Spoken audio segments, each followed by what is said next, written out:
Saya akan menunjukkan bahan-bahan apa saja atau produk apa saja yang perlu dan tidak perlu mendaftarkan izin edar, khususnya PYRT ya. Misalkan, saya kasih contoh real seperti ini.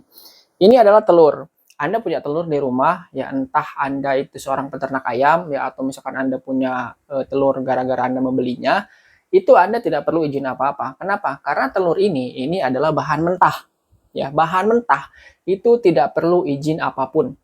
Ya, misalkan maksudnya itu PYRT, BPOM, apa itu nggak perlu. Ya, bahan mentah itu tidak perlu izin. Ya, kalau untuk makanan tidak perlu izin PYRT.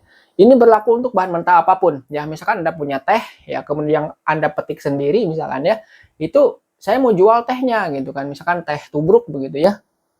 Teh yang masih dalam bentuk daun-daun kering begitu. Itu tidak perlu ada izinnya ya. Jadi Anda tidak perlu bertanya apakah ini harus PYRT atau misalkan harus BPOM ya. Jadi itu tidak perlu. Tapi kalau misalkan ya, saya balik lagi ke telur. Kalau misalkan telur ini Anda olah menjadi kue-kue seperti ini ya, maka minimal Anda harus punya izin PYRT. Ya. Karena kenapa? Ini statusnya bukan sebagai bahan mentah lagi. Ini statusnya sudah menjadi bahan jadi yang siap dikonsumsi. Apalagi Anda melakukan pengemasan, packaging di sini dengan rapi.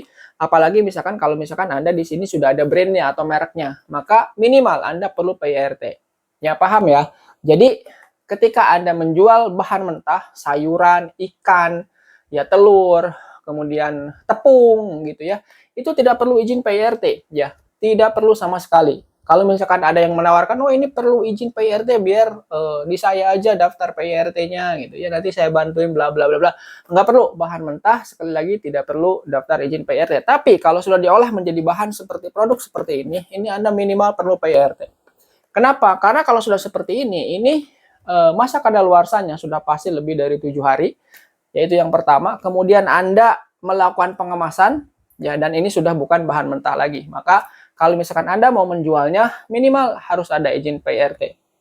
Termasuk juga kalau misalkan Anda punya teh atau tanaman-tanaman herbal, tanaman-tanaman rempah begitu ya, Anda menjual begitu saja, ya menjual begitu saja itu tidak perlu izin PYRT. Tapi kalau misalkan Anda sudah mengemasnya menjadi bentuk seperti ini, minimal. Ya, misalkan sudah diolah, dikeringkan, kemudian dimasukkan ke dalam kantongnya teh celup ya, teh celup. Nah ini minimal Anda harus punya izin PYRT. Ya ini boleh. Dan sekali lagi bahwa untuk izin PYRT itu khusus makanan saja. Ya kalau misalkan minuman itu daftarnya bukan di PYRT lagi. Kalau dulu makan dan minuman, tapi sekarang itu PYRT dikhususkan untuk makanan saja, makanan, pangan, snack yang kadaluarsanya itu lebih dari 7 hari, ya, lebih dari 7 hari dan Anda melakukan pengemasan, labeling dan lain sebagainya. Itu minimal perlu PYRT. Ya meskipun ada beberapa yang harus di-upgrade ke Badan POM, tapi itu saya bahas di lain kesempatan. Oke. Sekali lagi kesimpulannya bahan mentah itu Anda tidak perlu mendaftarkan izin apapun.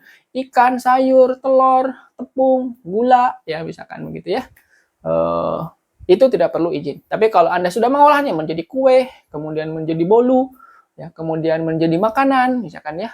Kalau makanan ringan, ya goreng-gorengan, ya yang dikemas begitu ya, dimasukkan ke dalam kantong, kemudian pakai seal, kemudian Anda jual masa kadaluarsa lebih dari 7 hari, maka Anda minimal perlu izin PYRT ya. Tapi khusus untuk minuman itu izinnya sekarang tidak bisa PYRT lagi. Oke?